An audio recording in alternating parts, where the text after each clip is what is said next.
এই সময় অনেকেই আমাকে জিজ্ঞেস করেন গাছে কি পরিমাণে জল দেব, কতদিন অন্তর অন্তর জল দেব, কতটা জল দেব।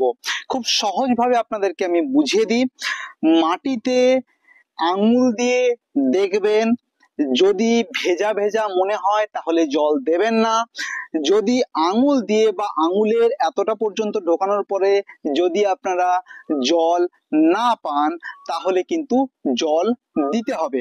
এই সময় গাছে জলের চাহিদা প্রচুর পরিমাণে থাকে। সেই ফলটাকে বড় করার জন্য, ফলে সুষম পুষ্টি পাঠানোর জন্য জল ছাড়া কিন্তু ট্রান্সপোর্টেশন হবে না। কোন রকম সুগারি সাবস্টেন্স, কার্বোহাইড্রেট কোনো কিছুই কিন্তু গাছ থেকে ফলে ট্রান্সফার হবে না এবং ফলগুলো অপরিণত অবস্থায় পড়ে যাবে। প্রতিদিন একবার করে টবের গাছে জল দেবেন। মাটির গাছ হলে অন্তত 3 দিনে একবার জল দেবেন। যারা জমিতে সেচ দিতে চান তারা 15 দিনে একবার সেচ দেবেন। তাহলেই কিন্তু যথেষ্ট, তার বেশি জল দরকার হয় না। মাথায় রাখবেন, এই ফলের গায়ে জল দেবেন না, পাতাতে জল স্প্রে করবেন না। গাছের গায়ে, পাতাতে, কাণ্ডে কোনো জায়গায় যেন জল না লাগে।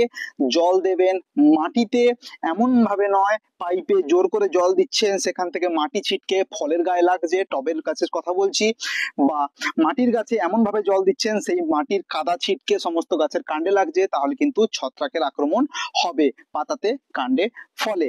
তাই জল শুধুমাত্র গাছের গোড়ায় দেবেন, গাছের কাণ্ড থেকে অন্তত 1 হাত দূরে মাটির গাছ হলে, আর টবের গাছের ক্ষেত্রে পাইপে করে আস্তে আস্তে চারিদিকে দিয়ে দেবেন, কাণ্ডে যেন না লাগে।